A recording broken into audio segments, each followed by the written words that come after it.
What's going on, guys? Just wrapped up a fishing trip. I had a fly trip today. The guy couldn't fish the better part of the tide. We had some shots, at redfish, and he was a little rusty, but it was not great. The fish weren't up shallow really well, and I thought it would be the day. It was a light north breeze this morning. It's the second day of flounder season, just so you'll have a reference of when I'm filming this video. Second day of flounder season here in North Carolina.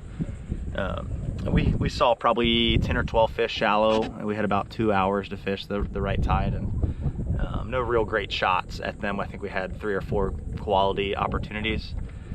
We threw jigs for about 15-20 minutes beforehand, and I stuck 3 really nice flounder. I've got them in the live well now, and I've got a little bit of time left. I was gonna see if I could catch a few more, at least one to finish out the limit, and I figured I'd do a little video, take them back and clean them as well. Gonna cook dinner tonight with my wife.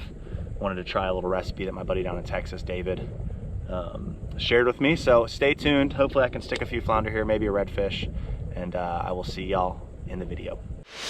Hit it. Nice fish. All right, guys, I'm fishing the 5-inch scented Paddler Z, or paddlers, however you want to say it. Great bait for flounder. It's got a small paddle tail on it, but it still works a lot like a fluke, and I've done really well. Both my 3 flounder earlier came on this before I was filming, so I'm rigging it on this Texas eye jig, which I kind of like sometimes for flounder. I like it a lot more for redfish. I love this jig overall, but sometimes an more exposed hook works a little bit better for flounder. But didn't even come close to missing any of the fish earlier, so let's see if we can catch a couple more.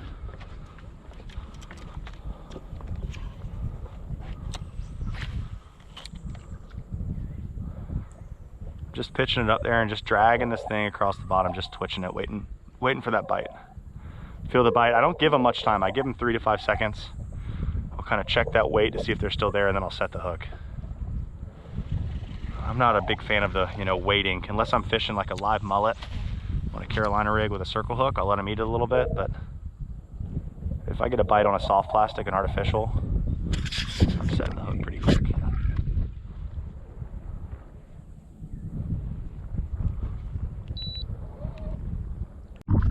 A lot of times if I'm working straight shorelines like this here, I like to get myself pretty tight to them so I can get long cast down the bank, kind of keeping it in that zone. You'll find, all right, all my flounder are biting, 5 feet off the bank or 10 feet off the bank.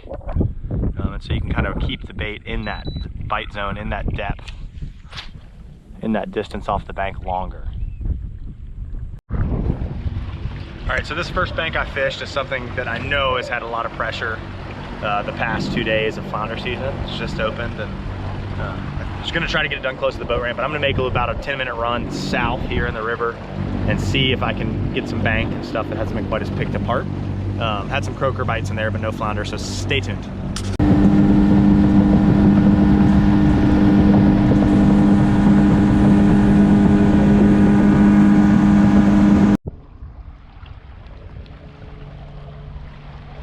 All right, we'll see if there's anybody laying back in here behind these oyster rocks. A nice little current break, good spot for fish to be hanging out.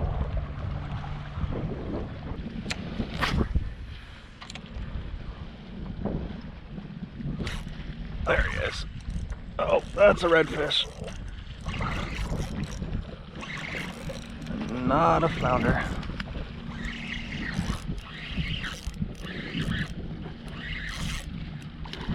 Not a flounder.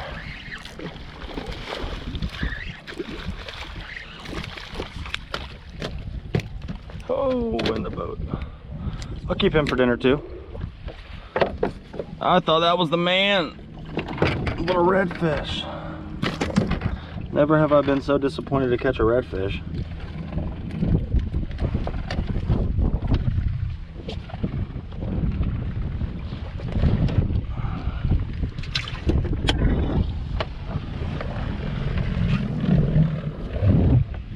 Got that trolling motor set so high, I step back and it starts freaking out. He was laid up right in that grass, just using the same thing these flounder would be using. This little disturbance in the water, that oyster rock stirs the bait up. He's sitting here feeding. Well, guys, I could not get the flounder. I gave it another like 30-40 minutes, and I have not had that much trouble getting the flounder to the boat. I caught him good during our trip, cut the camera on. I could not get one to the boat. I know I pulled one off, definite flounder. I caught that redfish. I'm just trying to bring y'all content when I can. Guiding is super busy right now, so getting these little windows before and after trips to film something is all I've got. And so what I'm gonna do is take these fish home. I'm gonna clean them up and do a little flounder and redfish for dinner with my wife. And so I'll see y'all back at the house where I clean them up and cook them up. Stay tuned.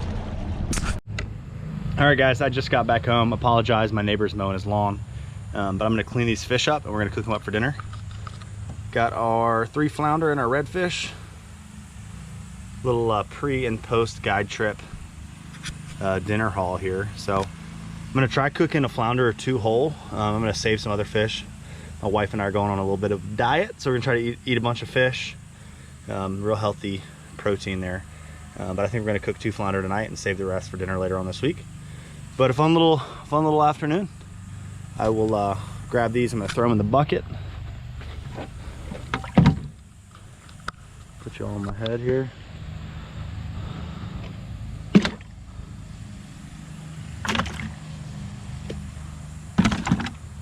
Come on. Spray the deck of the boat off here. Gotta keep that sea deck clean.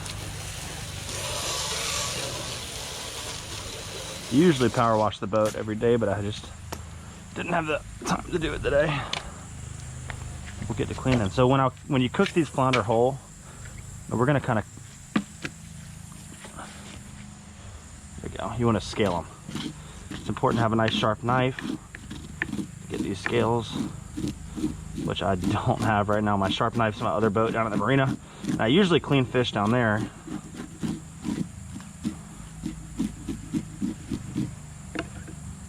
But I just didn't want to run down there this afternoon. All right, so when you get that fish completely scaled, you can kind of run your fingernails up him like this. And if it's hanging up on anything, you know he's still got some scales on there. But he's gonna kind of have this more of a purple look to him. So what we're gonna do next is cut the head off here to here, pull the guts out. The bottom scaled as well, or the belly scaled as well. And then he'll be ready to cook. So this is how I like to set up the flounder if I'm gonna cook it as a whole fish. I'll cut the head off after I scale everything, pull all the guts out with the head, and I'll score it so all the seasoning can really get down to the meat well. And it's pretty delicious. I'm gonna do a redfish and fillet up the rest of the flounder. I'm not gonna do them like this, I'm gonna fillet them. And I'll see y'all in the kitchen in just a minute. All right, so the last fish I got to do here is Mr. Redfish. As y'all know, very different than filleting a flounder. It's just a standard fish to fillet, very simple. Now I remember why I like to go clean fish down at my marina. So same deal, right behind the gills, right behind the pec fin. I'll kind of angle my knife and just let it work down this fish's back.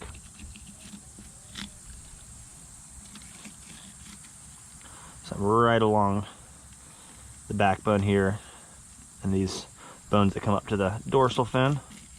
If you angle that knife right, it'll just slide right along there. You won't miss any meat.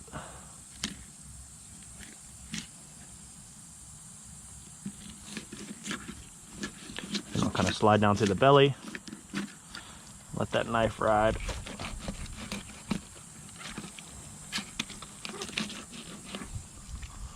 There we go. Same deal, leave the tail attached, flip it over, angle that knife. That way you got something to hold on to here. Just, oh, fish fell down. I guess I didn't leave it attached enough, but it gives you something to hold on to get that skin off.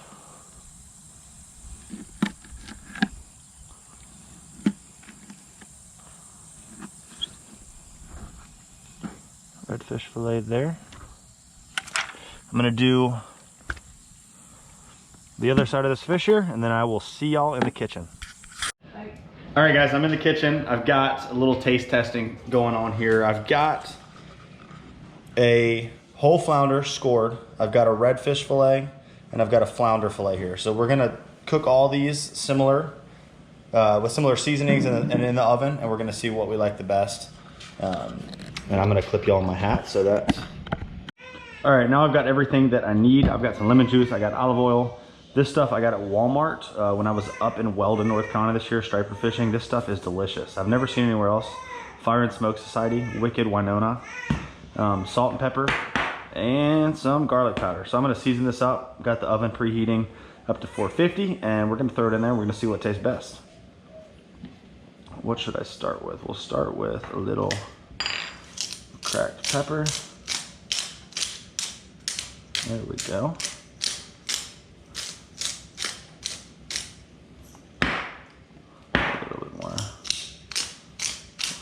Here too. There we go. A little salt.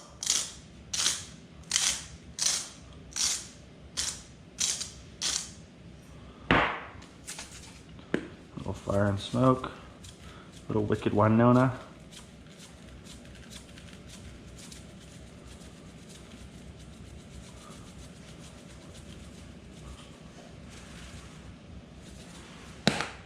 And a little garlic powder.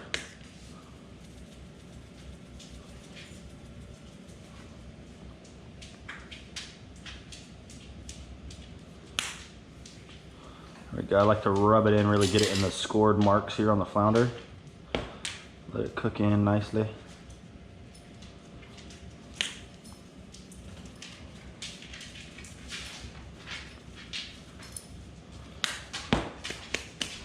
And the last step here is a little bit of butter. Slide this out and come over here and grab a knife.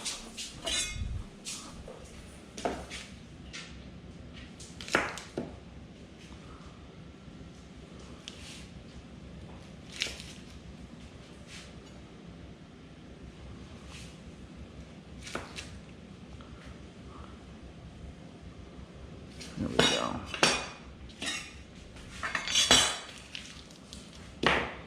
And I usually like fresh lemons, but we don't have any.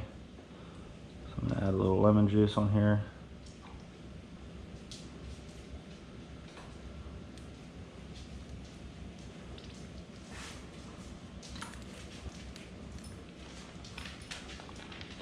I think I'm gonna go with a little bit more of this. There we go. And now, put it in the oven.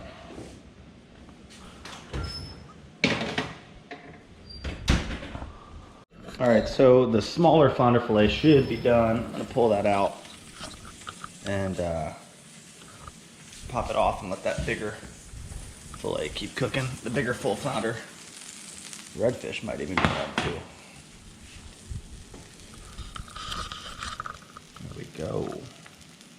Looking like it's getting close. Grab a plate.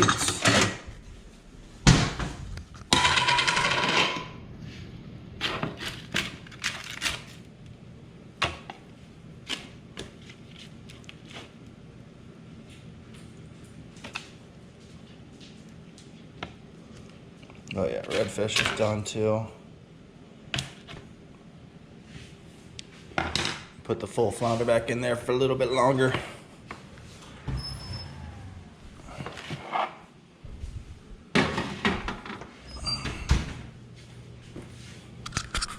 All right guys, well everything is done here. I've got the whole baked flounder. I've got the baked redfish and the baked flounder fillet. We're gonna do a little taste test real quick and see what is the best. All right, we're gonna start with the flounder fillet. Here it is. That is good as always. My wife's holding the camera laughing at me for doing this. I do feel a little cheesy.